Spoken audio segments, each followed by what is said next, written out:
Greetings 12th class political science students, welcome back to our channel. Hope you all are doing great. And today we are going to do second part of the chapter that we have started in last class. I hope first part is completely clear to all of you. In last class what we have discussed basically the succession of our country. We have seen that after the death of Pandit Jawaharlal Nehru there was a question that who is going to lead our country. And we have understood that it was done in a fabulous way by the second Prime Minister of our country, that was Lal Bahadur Shastri ji. Right? But in the last video we have left the chapter on the same question. What after Lal Bahadur Shastri? मतलब अब क्या होगा? Right? So now who is going to lead? Right? अब देखो फिर क्या हुआ? अब from शास्त्री to इंदिरा गांधी. तब हमने क्या पढ़ा? नेहरू to लाल बहादुर शास्त्री. अब शास्त्री से इंदिरा गांधी. अब देखो, thus the Congress faced the challenge of political succession for the second time in 2 years. मतलब फिर से दोबारा से 2 साल में, because 1964 में भी हमारे सामने यही चैलेंज था कि कौन लीड करेगा, एंड अगेन हमारे सामने फिर से वही चैलेंज है कि अब लाल बहादुर शास्त्री जी के डेथ के बाद क्या, अब कौन लीड करेगा. This time there was an intense competition between Morarji Desai and Indira Gandhi. अब देखो पिछली बार की सिचुएशन में और इसमें क्या डिफरेंस था. हम लोगों ने पढ़ा था कि लाल बहादुर शास्त्री जी को ना बिना किसी कॉन्ट्रडिक्शन के उनको इलेक्ट कर लिया गया था. मतलब people of Congress they accepted that yes Lal Bahadur Shastri should be the leader of Congress party as the prime minister, है ना. बट इस टाइम क्या हुआ, this time situation was different. क्यों डिफरेंट थी? क्योंकि इस टाइम पे उस सक्सेशन वाली सीट को लेने के लिए ना कहीं कॉम्पिटिटर्स थे, और वो कॉम्पिटिटर कौन कौन से थे? मोरारजी देसाई और इंदिरा गांधी. अब देखो क्यों, अब देखो इंदिरा गांधी को क्यों कहीं ना कहीं ऐसा फील किया जाएगा कि उसकी लीडरशिप में वर्क नहीं करना है, और मोरारजी देसाई खुद को क्यों स्ट्रॉन्ग पोजीशन में फील कर रहे थे? Because at that time we were having patriarchal mindset. और उस टाइम पे क्योंकि कुछ लोग इसीलिए इंदिरा गांधी को सपोर्ट नहीं करेंगे because she was a female, right. और मोरारजी देसाई देखो who was he? Morarji Desai had earlier served as chief minister of Bombay state, today's Maharashtra and Gujarat, and also as a minister at the center. मतलब वो मोरारजी देसाई जी खुद को क्यों strong position में feel कर रहे थे? क्योंकि उन्होंने पहले भी वर्क किया था. किसके रिगार्डिंग? उन्होंने एज अ चीफ मिनिस्टर सर्व किया. चीफ मिनिस्टर कहाँ के? बॉम्बे स्टेट, जो आज में महाराष्ट्र है, महाराष्ट्र और गुजरात है. क्योंकि आप लोगों ने, हमने जब फर्स्ट चैप्टर पढ़ा था चैलेंजेस ऑफ नेशन बिल्डिंग, उसमें हम लोगों ने मैप देखा था कि हमारी कंट्री का उस टाइम का मैप कैसा था, है ना. तो उस टाइम पे ये क्या होती थी? बॉम्बे प्रेसिडेंसी होती थी, बॉम्बे एक टाइप से बॉम्बे स्टेट होता था, राइट. तो अब उसको फिर आज के टाइम पे हमने 2 स्टेट्स बनाए हैं, महाराष्ट्र और गुजरात. और इसके अलावा मोरारजी देसाई क्या रहे थे? सेंटर पे मिनिस्टर भी रहे थे. Indira Gandhi, the daughter of Jawaharlal Nehru, had been Congress president in the past and had also been Union Minister for Information in the Shastri's cabinet. अब क्या था? इंदिरा गांधी भी स्ट्रॉन्ग पोजीशन में थी. क्यों थी स्ट्रॉन्ग पोजीशन में? First of all she was having political background, no doubt that this was also the base, है ना. क्योंकि उनके पास क्या था? पॉलिटिकल बैकग्राउंड था, और यू कैन से strong leadership from her father, है ना. She was having that kind of qualities. तो क्या थी?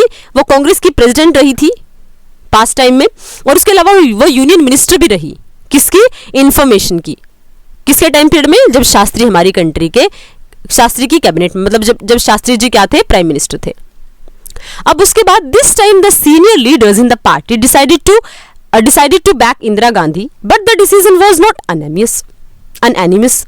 अब देखो क्या किया, कुछ जो सीनियर लीडर्स थे उन्होंने क्या किया. अब देखो as I told you she was a female, वो वर्क कर रही थी because of her capability, so no one was able to question about that. लेकिन अब अगर आप एक फीमेल को लीडरशिप प्रोवाइड करवाने की बात करोगे ना, so basically those people who are having conservative mindset definitely they will not accept it, and the same thing that has happened that time. कि जो सीनियर लीडर थे उन्होंने क्या सोचा पार्टी के कि हम बैक कर दें इंदिरा गांधी को, मतलब वो नहीं होनी चाहिए हमारी लीडर. बट ये डिसीजन क्या था? अनएनिमस नहीं था. इस डिसीजन को एक्सेप्ट नहीं किया गया था. मतलब जैसे हमने पढ़ा था ना, लाल बहादुर शास्त्री जी के डिसीजन ने सभी ने एक्सेप्ट किया था कि Lal Bahadur Shastri should be the leader. But Indira Gandhi के टाइम पीरियड पे डिसीजन ऐसे नहीं था कि सभी ने इसको एक्सेप्ट कर लिया. The contest was resolve through a secret ballot among Congress MPs. Indira Gandhi defeated Morarji Desai by securing the support of more than 2/3 of parties MPs. अब देखो फिर क्या हुआ, बिकॉज ऑफ हर पॉपुलैरिटी, है ना, वो लीडर ऐसा तो नहीं कर पाए कि कांग्रेस की पोजीशन से इंदिरा गांधी को बैक कर दे। लेकिन फिर क्या हुआ, फिर उन्होंने क्या किया, एक सीक्रेट बैलेट हुई कांग्रेस में, और सीक्रेट बैलेट में क्या हुआ, वोटिंग हुई, एमपीज ने वोटिंग करी, और उस वोटिंग के थ्रू जो कंक्लूजन निकल के सामने आया वो क्या था कि इंदिरा गांधी ने मोरारजी देसाई को डिफीट कर दिया। और कैसे डिफीट किया, she was able to secure the support of more than 2/3 of the party MP. मतलब 3 में से 2 एमपी यही मान रहे थे कि इंदिरा गांधी के हैंड्स में हमारी कंट्री की बागडोर होनी चाहिए, she should be the leader. अब इसके बाद फिर क्या हुआ, हालांकि देखो ट्रांजिशन जो पावर का था इजीली नहीं था, है ना, कॉन्फ्लिक्ट्स थे कांग्रेस के अंदर ही, बट इवन देन आप बोल सकते हो कि डेमोक्रेटिक वे में पावर का ट्रांजिशन इस टाइम हुआ हमारी कंट्री में, क्योंकि लाल बहादुर शास्त्री के टाइम पीरियड में हमने कोई कॉन्फ्लिक्ट्स देखे ही नहीं थे, लोगों ने मतलब विलिंगली एक्सेप्ट कर लिया था, नेहरू हमने विलिंगली एक्सेप्ट कर लिया था लाल बहादुर शास्त्री जी को एज द सक्सेसर ऑफ पंडित जवाहरलाल नेहरू। लेकिन यहाँ पे क्या हुआ, यहाँ पे प्रॉब्लम हुई, तो यहाँ पे क्या करवाया गया, सीक्रेट बैलेट करवाई गई, और यहाँ पे Indira Gandhi was able to secure 2/3 of the party MPs. A peaceful transition of power despite intense competition for leadership was seen as a sign of maturity of India's democracy. अब देखो इसका बेनिफिट क्या हुआ, इसका बेनिफिट ये हुआ कि हमने देखो हालांकि कॉन्फ्लिक्ट्स थे, no doubt in that, but even then we were able to do transition of power in a very peaceful manner, है ना। हालांकि कंपटीशन था, दोनों बड़े स्ट्रॉन्ग कहीं ना कहीं दावेदार थे अथॉरिटी के लिए, बट फिर भी हम लोगों ने क्या किया, we adopted a democratic method, और उसके लिए क्या हुआ, इंटेंस कंपटीशन भी हुआ, और फिर भी हम लोगों ने क्या किया, अपनी कंसेंसस की वजह से क्या किया, एक लीडर को इलेक्ट किया। सो ये साइन क्या शो करता है, ये सीन यही शो करता है कि हमारी कंट्री की डेमोक्रेसी मैच्योर हो रही थी, राइट। अब देखो यहाँ पे आपको ये लाल बहादुर शास्त्री जी के बारे में कहीं ना कहीं चीजें मेंशन है कि जो new prime minister of India in spite of all forwarding had been named with more dispatch and much more dignity than was the new prime minister of Britain। मतलब कि जो नए प्राइम मिनिस्टर बने हैं India के, वो कहीं ना कहीं ज्यादा पावर में, मतलब ज्यादा डिग्निटी है, ज्यादा रिस्पेक्ट है, किसकी कंपैरिजन में, ब्रिटेन के प्राइम मिनिस्टर की। और ये देखो कहाँ का है, एडिटोरियल इन गार्जियन लंदन, मतलब ये लंदन के गार्जियन में कहीं ना कहीं क्या हुआ था, उसमें पब्लिश हुआ था। और ये किसके रिगार्डिंग था, comparing the political succession after Nehru with the succession drama after Harold Macmillan in Britain. मतलब हमारी कंट्री में भी पॉलिटिक्स का क्या हुआ था, पॉलिटिकल सिनेरियो चेंज हुआ था, लीडरशिप चेंज हुई थी, and the same scenario that was in the Britain also. तो इसकी कंपैरेटिवली स्टडी की गई थी वहां के गार्जियन न्यूज़पेपर में, और जिसमें क्लियरली मेंशन था कि हमारी कंट्री का, मतलब इंडिया का जो प्राइम मिनिस्टर है उसकी डिग्निटी ज्यादा है in comparison of Britain prime minister, right. अब देखो यहां तक आप लोगों ने क्या पढ़ा कि पीसफुली हम लोग क्या कर पाए, देखो पीसफुल हम लोगों ने क्या कर दिया, ट्रांजिशन कर दिया पावर का, Indira Gandhi is very happy here, है ना। अब देखो फिर क्या हुआ, it took some time before the new prime minister could settle down while Indira Gandhi had been politically active for very long। देखो हालांकि ऐसा होना चाहिए था कि जो हमारी कंट्री का नया प्राइम मिनिस्टर बन के आया उसको टाइम लगना चाहिए था ना चीजों को समझने के लिए, है ना। लेकिन उनके साथ ऐसा नहीं हुआ, इंदिरा गांधी के साथ ऐसा नहीं हुआ। क्यों नहीं हुआ, because she was already having experience, she was politically very active for so long, है ना। अभी तो आप लोगों ने पढ़ा मिनिस्टर थी, कैबिनेट में भी मिनिस्टर थी लाल बहादुर शास्त्री जी के टाइम पीरियड पे, तो she was having experience, she was having knowledge how to tackle the situation, right. She has serve as a minister under Lal Bahadur Shastri only a for short period, हालांकि उसने short time period में work किया था। अब उसके बाद फिर क्या हुआ, अब क्या था कि अब हालांकि उन्होंने वर्क किया था, वो थोड़े टाइम पीरियड के लिए वर्क किया था, एक्सपीरियंस भी था, बट इवन देन जब वो प्राइम मिनिस्टर की अथॉरिटी पर बैठती हैं तो ये उनको क्या लगेगा, थोड़ा टाइम लेगा। क्यों, क्योंकि अब एकदम पूरी की पूरी कंट्री की अथॉरिटी है, तब एक डिपार्टमेंट की अथॉरिटी थी, but now she is having the authority of whole of the country, है ना। तो अब देखो फिर क्या होगा, अब ऐसे में कुछ लोगों के दिमाग में क्या था, अब देखो इंदिरा गांधी को लोगों ने इसीलिए इलेक्ट नहीं किया था, मतलब 2/3 वोटिंग से वो जीती वो इलेक्शन, जो इंटरनल डेमोक्रेसी में हुआ वो इसीलिए इलेक्शन नहीं जीती क्योंकि पीपल उनको इतने ज्यादा सपोर्ट कर रहे थे।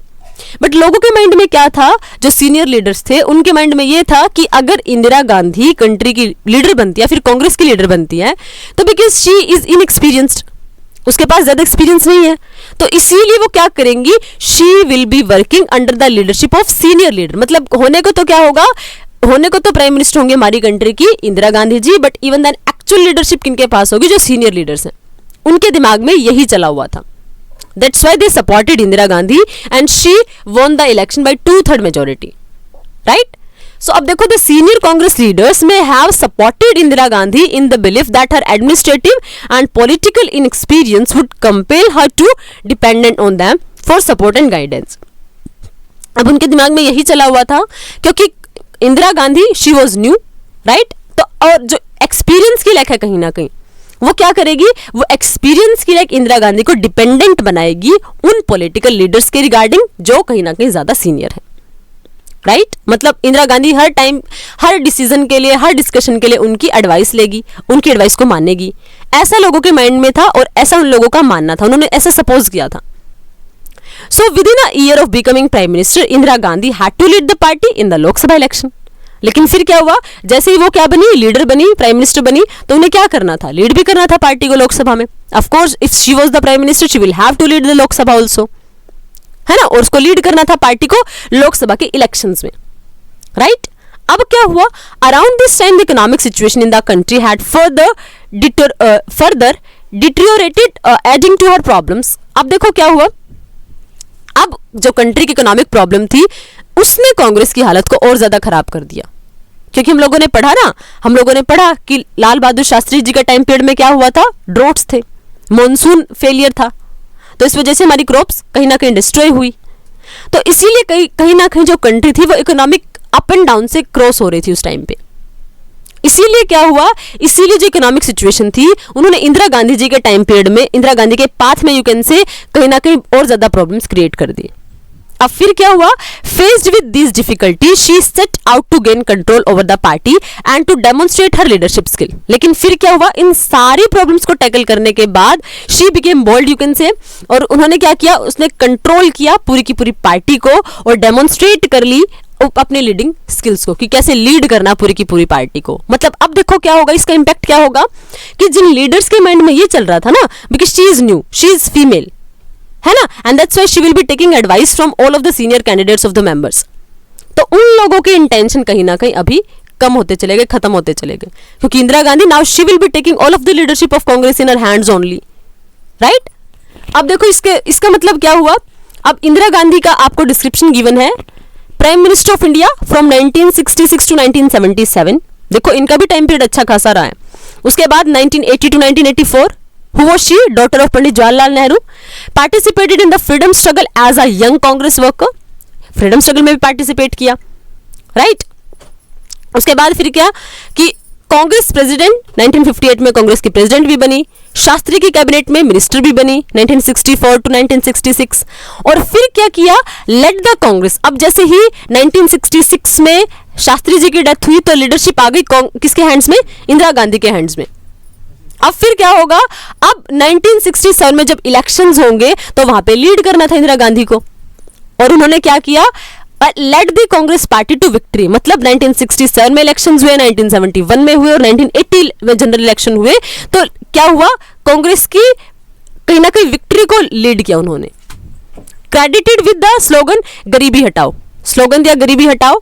उसके बाद विक्ट्री 1971 वॉर, मतलब बांग्लादेश की पोजीशन हम लोगों ने पढ़ी थी ना. बांग्लादेश देखो, हालांकि बांग्लादेश बना कैसे वो हम पिछले चैप्टर में रीड कर चुके हैं, लेकिन उस टाइम पे हमारी कंट्री को लीड कौन कर रहा था, शी वाज इंदिरा गांधी. तो अब लोगों के माइंड में रिस्पेक्ट कहीं ना कहीं अराइज हुआ इंदिरा गांधी के रिगार्डिंग, इस वजह से उसका इंपैक्ट हुआ और उनकी विक्ट्री हुई. War and for policy initiatives like abolition of privy purse. अब देखो प्रिवी पर्स क्या था, इस चीज को बड़े अच्छे से समझना. प्रिवी पर्स क्या था, प्रिवी पर्स को उन्होंने अबॉलिश किया था. अब क्या था प्रिवी पर्स क्या था, हम लोगों ने पढ़ा था कि हमारी कंट्री का जब इंटीग्रेशन हुआ आफ्टर द इंडिपेंडेंस, तो हमारी कंट्री में कुछ प्रिंसली स्टेट्स थे, है ना, प्रिंसली स्टेट्स थे जिस पर प्रिंस का, किंग्स का रूल होता था. लेकिन हम लोगों ने क्या किया था, जैसे ही हम लोगों ने इंडिपेंडेंस गेन की तो उनका इंटीग्रेशन का वर्क हम लोगों ने शुरू किया था. आप लोगों ने सरदार वल्लभ भाई पटेल का कॉन्ट्रीब्यूशन पूरा फर्स्ट चैप्टर में रीड किया था. लेकिन अब देखो क्या हुआ कि वो पार्ट तो इंडिया के हो गए, मर्ज हो गए इंडिया में, इंडिया यूनाइटेड इंडिया भी बन गया, है ना. तो अब लेकिन फिर क्या हुआ कि जो हमारे प्रिंसली स्टेट्स थे ना, they were enjoying some specific type of rights. उनको ना कुछ स्पेशल प्रिविलेजेस मिले हुए थे और उन स्पेशल प्रिविलेजेस की वजह से वो कुछ स्पेशल राइट्स को एंजॉय कर रहे थे. लेकिन इंदिरा गांधी ने क्या फील किया कि अगर हमें कंट्री की इंटीग्रिटी को मेंटेन करके रखना है, यूनिटी को मेंटेन करना है, तो हमें क्यों एक पर्टिकुलर ग्रुप को, पर्टिकुलर स्टेट को एक स्पेसिफिक टाइप का राइट देना है, क्यों स्पेशल राइट देने हैं, है ना। जैसे हम लोगों ने अभी रिसेंटली क्या किया, 2019 में क्या किया, हम लोगों ने आर्टिकल 370 रिमूव किया। क्यों किया? क्योंकि Jammu Kashmir was utilizing specific powers, special powers, right. तो सेम सिचुएशन यहां पर भी थी। इंदिरा गांधी ने फील किया कि ये जो प्रिवी पर्स है ये कहीं ना कहीं ज्यादा फ्रीडम प्रोवाइड करवा रहा है हमारे प्रिंसली स्टेट्स को, और इसीलिए उनका अबॉलिशन रिक्वायर्ड है। क्योंकि अगर अबॉलिशन नहीं होगा तो क्या होगा, अबॉलिशन अगर नहीं हुआ तो प्रॉब्लम क्रिएट होगी, क्योंकि वो खुद को ज्यादा सुपीरियर फील करना शुरू करेंगे, है ना। उसके अलावा फिर उन्होंने क्या किया, एक तो प्रिवी पर्स को हटाने का वर्क किया जो बहुत इंपॉर्टेंट वर्क था। उसके अलावा नेशनलाइजेशन ऑफ बैंक्स। अब देखो ये किसका इंपैक्ट था, अगर आप लोगों को ध्यान हो, हम लोगों ने चैप्टर में स्टडी किया था जब हम दो मिलिट्री ब्लॉक से इंडिया की डिस्टेंस रीड कर रहे थे, तो हम लोगों ने क्या स्टडी किया था, although India was trying to make our distance between these two military groups, military blocks, but even then we were tilted towards USSR. याद आ रहा है? जिसमें हम लोगों ने क्या पढ़ा था, जिसमें हम लोगों ने पढ़ा था कि हमारी कंट्री में क्या हुआ, मैंने आप लोगों को बताया था कि हमने 20 ईयर्स ट्रीटी की थी रशिया के साथ 1971 में। क्यों? बिकॉज कहीं ना कहीं हम सोशलिस्ट आइडियोलॉजी के क्लोज खुद को ज्यादा पाते हैं। हम लोगों ने पढ़ा था ना कि नेहरू के ऊपर भी सोशलिस्ट आइडियोलॉजी का कहीं ना कहीं इंपैक्ट था, he was favouring that ideology, है ना। और इसीलिए कांग्रेस में कहीं ना कहीं सोशलिस्ट एस्पेक्ट कहीं ना कहीं ओवरकम कर रहा था। और सेम सिचुएशन अब देखो कहां थी कि जब इंदिरा गांधी भी टिल्टेड थी, है ना। अब इन्होंने क्या किया, जब हम लोगों ने 1971 में यूएसएसआर के साथ ट्रीटी की, तो मतलब क्या था उसका, कि रशियन आइडियोलॉजी कहीं ना कहीं हमें लार्ज स्केल पर इन्फ्लुएंस कर रही थी। और अगर आप रशियन आइडियोलॉजी को पढ़ते हो तो वो क्या बेस्ड थी, वो सोशलिज्म पर बेस्ड थी कंप्लीटली। मतलब क्या होना चाहिए कि means of production they should be controlled by the state only, उस पर प्राइवेट ऑनरशिप होनी नहीं चाहिए, है ना। इसीलिए रशिया से इन्फ्लुएंस होकर हम लोगों ने क्या किया था, हम लोगों ने इंदिरा गांधी के टाइम पीरियड में नेशनलाइजेशन किया था हमारे बैंक्स का, so that we can provide money to each and every person, we can fulfill the basic needs of the people of our country, right। क्योंकि आप लोगों ने पढ़ लिया कि कितनी सारी प्रॉब्लम्स थी हमारी कंट्री में, सो उन प्रॉब्लम्स को टैकल करने के लिए money that was the base, you can से। अगर आपको स्कीम्स चलानी है, आपको गवर्नमेंट इनिशिएटिव्स चलाने हैं, आपको हेल्प करने के लिए कुछ वेलफेयर स्कीम्स इनिशिएट करनी है, तो money will be the base for that ना। तो इसीलिए इंदिरा गांधी ने क्या किया, इंदिरा गांधी ने किया कि अब हम ऐसी पॉलिसीज बनाएंगे कि जिसकी वजह से हम लोगों को बेनिफिट्स प्रोवाइड करवाएं, और इसके लिए सबसे अच्छा सोर्स क्या था, बैंक्स को नेशनलाइज करना। और उस टाइम पीरियड पे हम लोगों ने 14 बैंक्स को नेशनलाइज किया था, राइट। उसके बाद फिर क्या हुआ, nuclear test and environmental protection, हम लोगों ने न्यूक्लियर टेस्ट भी किया। याद आया होगा आप लोगों को 1974 न्यूक्लियर एक्सप्लोजन फर्स्ट, है ना, राजस्थान पोखरण, राइट।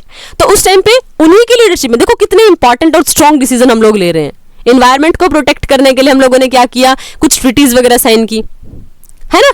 लेकिन इन्होंने इंपॉर्टेंट डिसीजन तो ले लिए, बट फिर क्या हुआ, असैसिनेटेड ऑन 31 अक्टूबर 1984। इन्हीं के जो बॉडीगार्ड थे कहीं ना कहीं उन्होंने इनको असैसिनेट कर दिया था 31 अक्टूबर 1984। और इस तरीके से कांग्रेस में एक strong leadership that she was Indira Gandhi, उनके टाइम पीरियड का भी एंड हो गया, राइट। तो अभी तक आप लोगों ने 3 लीडर स्टडी किए। आप लोगों ने पंडित जवाहरलाल नेहरू को स्टडी किया, आप लोगों ने लाल बहादुर शास्त्री जी को स्टडी किया, and third you have studied Indira Gandhi. तो अगर आप कंपैरेटिवली स्टडी करते हो तीनों को, तो फर्स्ट में आप लोगों ने क्या स्टडी किया, पंडित जवाहरलाल नेहरू के टाइम पीरियड में आपने क्या स्टडी किया कि उन्होंने कंट्री को ना उस पोजीशन में लीड किया जहां हमारी कंट्री के सामने प्रॉब्लम्स ही प्रॉब्लम्स थी, a lot of problems we were facing. Independence gain की, पार्टीशन हुआ, है ना, रिफ्यूजीज आए, बॉर्डर डिस्प्यूट सेट किए, राइट। उसके अलावा फिर वर्ल्ड जब 2 ब्लॉक्स में डिवाइड हुआ तो वहां इंडिया को सस्टेन करना था। At that time we initiated the policy of NAM, है ना। तो ये सारे स्ट्रॉन्ग डिसीजन हम लोगों ने किनके टाइम पीरियड में लिए, पंडित जवाहरलाल नेहरू के टाइम पीरियड में, राइट। तो मतलब कहीं ना कहीं उन्होंने जो इमेज बनाई इंडिया की, वो क्या बनाई कि इंडिया भले ही ऐसी कंट्री है जो न्यूली इंडिपेंडेंट है, बट हम क्या कर सकते हैं, हम लीड कर सकते हैं उन सारी की सारी कंट्रीज को जो कॉलोनियलिज्म के अगेंस्ट कहीं ना कहीं फाइट कर रही हैं। ऐसी इमेज को इंडिया की स्ट्रॉन्ग कर दिया, राइट और ये दिखा दिया वर्ल्ड मैप पे कहीं ना कहीं कि एशिया में कोई ऐसी कंट्री भी है जो लीड कर रही है, जो डेमोक्रेसी को सस्टेन करा सकती है with a lot of conflicts, with a lot of diversity, right. उसके बाद टाइम पीरियड किसका आता है? उसके बाद टाइम पीरियड है लाल बहादुर शास्त्री जी का। और जिनको क्या मिली थी, एक टाइप से उनको लिगेसी में क्या मिला, वो उनको चीजें विरासत में उनको क्या मिला, विरासत में उनको मिला बहुत सारे कॉन्फ्लिक्ट्स, बहुत सारे इश्यूज, बहुत सारी प्रॉब्लम्स, स्पेसिफिकली इकोनॉमी के रिगार्डिंग, है ना, फूड क्राइसिस के रिगार्डिंग, मॉनसून फेलियर के regarding, all these things. Along with that क्या हो गया, 1965 में वॉर विद पाकिस्तान ऑल्सो। ये सारी चीजें उन लोगों को, उनको क्या मिली, एक टाइप से कैसे मिली, विरासत में मिल गई। But he also tried to tackle all these things very in a very proper manner with his, और you can say with his simplicity, right. और उसके बाद उन्होंने क्या फाइंड आउट किया, उसके बाद उन्होंने फाइंड आउट किया कि अगर कंट्री को आपको स्ट्रॉन्ग बनाना है तो आपको बेस पे वर्क करना पड़ेगा। और बेस क्या है हमारी कंट्री का? आर्मी और हमारी कंट्री के फार्मर्स, है ना। इसीलिए उन्होंने स्लोगन क्या दिया, जय जवान और जय किसान, राइट। तो अब फिर क्या हुआ, अब दोबारा से फिर टाइम पीरियड चेंज हुआ उनकी डेथ के बाद। अब लीडरशिप किसके हाथ में आई? अब लीडरशिप आई इंदिरा गांधी के हाथों में। No doubt she was a strong leader जो अनडाउटली बड़े स्ट्रॉन्ग डिसीजन लेने में सक्सेसफुल थी, है ना। उन्होंने क्या फील किया, उन्होंने हमारी कंट्री की पॉलिटिकल पोजीशन को एक्चुअल में स्टडी किया और फिर क्या किया कि कैसे हम कंट्री के लिए वर्क कर सकते हैं। हालांकि प्रॉब्लम्स कहीं ना कहीं कुछ हद तक हम लोग टैकल कर पाए थे 1966 तक, बट उसके बाद इंदिरा गांधी ने लीड किया in a very good manner, in a very proper manner. उन्होंने जो स्पेशल राइट्स मिले थे वो प्रिवी पर्स की फॉर्म में कुछ प्रिंसली स्टेट्स को वो अबॉलिश कर दिए, बैंक्स का नेशनलाइजेशन कर दिया, है ना। आप लोगों ने पहले भी स्लोगन भी पढ़ा था, गरीबी हटाओ, तो मतलब उसके लिए वर्क करना शुरू किया।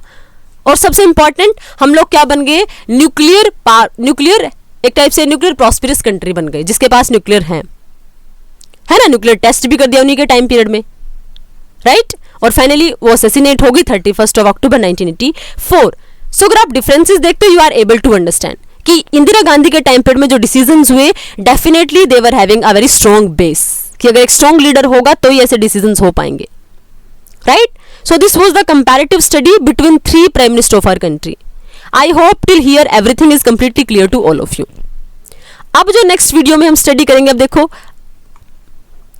नेक्स्ट वीडियो में जो हम स्टडी करेंगे that is going to be 4th general election of our country, कि उस टाइम पीरियड में क्या हुआ, कांग्रेस की क्या पोजीशन रही। देखो कहीं ना कहीं यहाँ पोजीशन क्या थी कि कहीं ना कहीं कुछ प्लेसेस पे कांग्रेस हार जाएगी, है ना। अब क्या पोजीशन होगी, कैसे प्रॉब्लम क्रिएट होंगी और कैसे रिस्टोरेशन होगी कांग्रेस पार्टी की, right, that we will start from next video. अब देखो यहाँ पे आपको क्या है, it would have been more difficult for her, one woman in the world dominated by man, why don't we have more women in the position like that.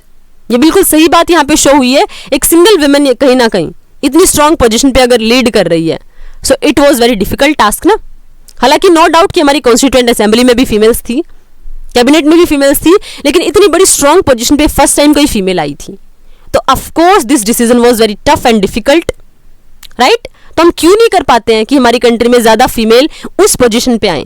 The reason behind it the patriarchal mindset, कि उनको क्या लगता है कि female are secondary only, they can do domestic chores only, no need to give them political powers, right. लेकिन अब कांग्रेस की leadership में क्या क्या चेंजेस आएंगे कांग्रेस में, सॉरी इंदिरा गांधी की लीडरशिप में, that we will start from the next video. I hope till here everything is completely clear to all of you, but if you are having any kind of doubts and query, you can ask your doubts in comment section, right. Next part we will do in next video. Till then, keep learning, keep studying also, keep revising everything and stay connected. Thank you, thanks a lot.